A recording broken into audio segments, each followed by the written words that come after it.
Isabella. Mrs. Frisby spelled it out slowly. The plan of the rats of NIMH. What or where was NIMH? The name had a strange and far-away sound. Had these rats, then, come here from someplace else? Did that explain why they had books and electric lights and wires and an electric motor? Yet they had been here, or at least there had been rats here, for as long as she could remember. Still, that was not so very long. She wondered what other things they had. Suddenly she had an almost overwhelming desire to look around to see what was behind the other doors and down the other corridors. She went to the door, opened it, and looked out into the hall.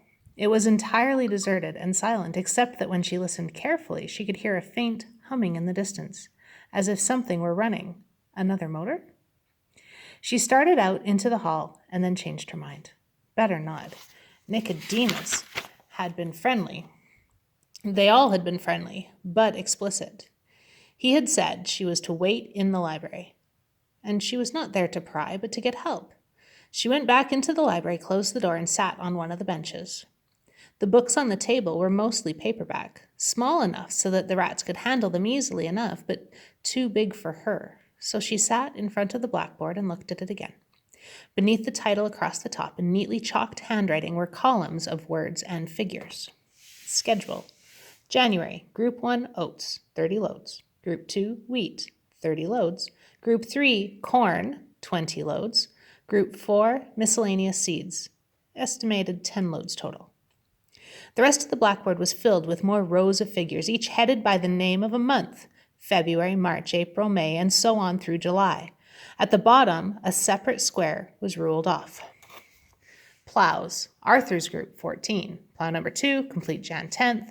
Plow number 3, complete Feb 10th. Plow number 4, complete March 20th. Mrs. Frisby stared at all this, trying to make head or tail of it, but she could not. It was quite incomprehensible. She was still puzzling over it when the door opened and a rat came in. It was a girl rat, small and quite young, judging by her looks. She was carrying a pencil and some papers and looking at the papers as she walked, so that she did not see Mrs. Frisby at first.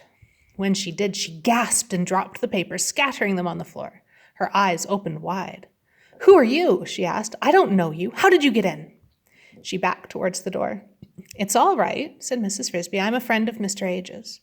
The rat was very young indeed, only a child. "But why are you in here? Who let you in?" "Well, Nicodemus. He told me to wait here." The girl rat looked doubtful. "You might be a spy." "A spy? How could I be? A spy from where?" "I don't know. From outside. Maybe from NIMH." "I don't even know what NIMH is." "Well, that's what you say."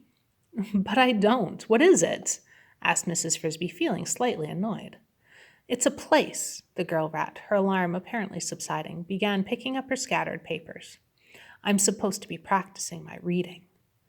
"What kind of place?" "Well, it's where we came from. I don't know too much about it. I've never been there." "Well, how can you come from there if you've never been there?"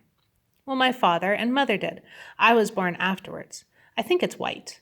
Anyway, I know one thing. We don't want to go back, and we don't want to get caught." So, Mrs. Frisby thought, that sounds as if, whatever NIMH was, the rats had escaped from it to come here. But she realized that she was not likely to get very clear information from such a child. Again, she hoped that Nicodemus would explain it. "Did Nicodemus come from NIMH too?" "Yes." "And Justin?" "Well, yes. You know Justin?" "Well, yes." "I guess you're not a spy," said the girl rat. She sounded mildly disappointed. Then she added irreverently, "Justin's not married." She climbed on one of the benches and opened a book. "He's the best one of all. He's not even afraid of dragon."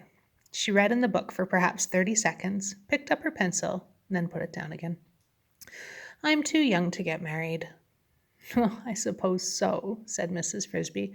"For a while yet, but that won't last long." "That's what my mother says, but it seems long, and Justin might marry somebody else." "Well, maybe not," said Mrs. Frisby, who could see beyond the tip of her nose. "He's pretty young himself yet. What's your name?" "Isabella." "Oh, that's a pretty name." "It's all right, only my brother calls me Izzy. I don't like that." "No, I don't wonder. Where's your brother?" At the meeting, he's older. All the men are at the meeting, but my mother didn't go. The mothers don't always go. She's in the grain room packing grain. Packing grain? For the plan. She doesn't like the plan, though. Oh, there's the plan again. Well, what is the plan? Why doesn't she like it? It's just the plan for where we're going to live and all that. She doesn't like it because she says it's too hard. No more running water. But she isn't deserting anything, not like Jenner. We didn't like Jenner. Oh, who's Jenner? He was in the group, but he quit. Maybe he went back to NIM. We don't know. Mrs. Frisby was gradually getting a picture of life in the rat colony. A somewhat confusing one because Isabella was a child, but nonetheless certain things were apparent. They had a grain room, presumably for food storage. The females sometimes went to meetings and sometimes not. Nicodemus seemed to be the leader. They had a plan for the future that some rats did not like, and one, named Jenner, had deserted.